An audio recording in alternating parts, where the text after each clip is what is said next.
इस्लामाबाद और कराची के बाद कोयटा और तुर्बत में भी डेल्टा वायरस की एंट्री। महकमा सेहत बलूचिस्तान ने तस्दीक कर दी। बताया कोयटा के 11, तुर्बत के 5 अफराद के टेस्ट मुस्बत आए हैं। वायरस कराची से मुंतकिल हुआ। चीन से कोरोना वैक्सीन की एक और बड़ी खेप पाकिस्तान आने को तैयार।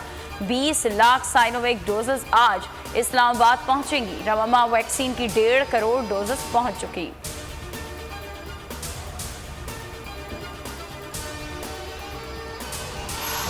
सियासी भर्तियों की वजह से रेलवे में हर तरफ गड़बड़ है। रेलवे मुलाजमीन घर बैठकर तनख्वाहें लेते हैं, इसीलिए हादसात होते हैं। चीफ जस्टिस गुलजार अहमद के मुलाजमीन की मुस्तकिली के खिलाफ दरख्वास्त पर रिमार्क्स। कहा, आर्जी भर्तियां सियासी बुनियादों पर की जाती हैं। गैर पेशा वराना रवैये की वजह से आज रेलवे का ये हाल है।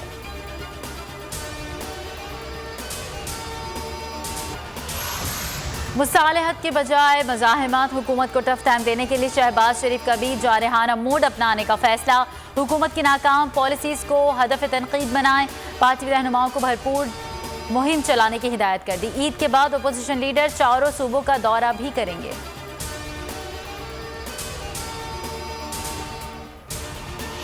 विफाकी काबीना में एक बार फिर तौसी और रद्द-बदल का इम्कान। ईद के बाद काफ लीग, बीएपी और एमक्यूएम को वजारतें दी जाएंगी। जीडीए को भी वजारत देने का इम्कान। मोना सलाही को भी वजारत मिल सकती है। जुल्फी बुखारी दोबारा काबीना का हिस्सा बन सकते हैं।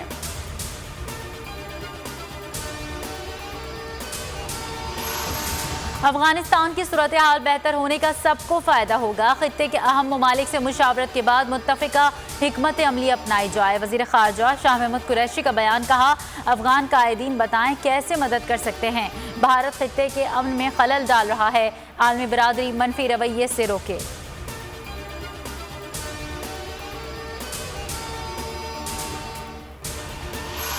खून के कैंसर में मुब्तला ओलंपियन नवीद आलम लाहौर में इंतकाल कर गए। नवीद आलम की गुज़श्ता रोज़ कीमोथेरेपी हुई थी।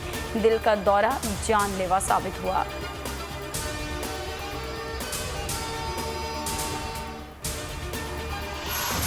तूफानी बारिश ने तबाही मचा दी। गलियात में 2 मकानों की छतें गिरने से खातून जाँ बहक, बच्चा जख्मी। वादी नीलम में सैलाबी रैले में मियाँ बीवी बह गए। 30 मकानात भी रेले की नजर हो गए। मवेशी भी बड़ी तादाद में हलाक। शांगला में मूसलाधार बारिश के बाद लैंडस्लाइडिंग। 3 मकानात, होटल और 4 गाड़ियां मुकम्मल तबाह। जानी नुकसान नहीं हुआ। बशाम, सवात, पीराबाद लैंडस्लाइडिंग के बायस बंद। चनाब की सतह में मुसलसल इजाफा। गोरख हिल स्टेशन और दीगर देहातों में झलतल एक।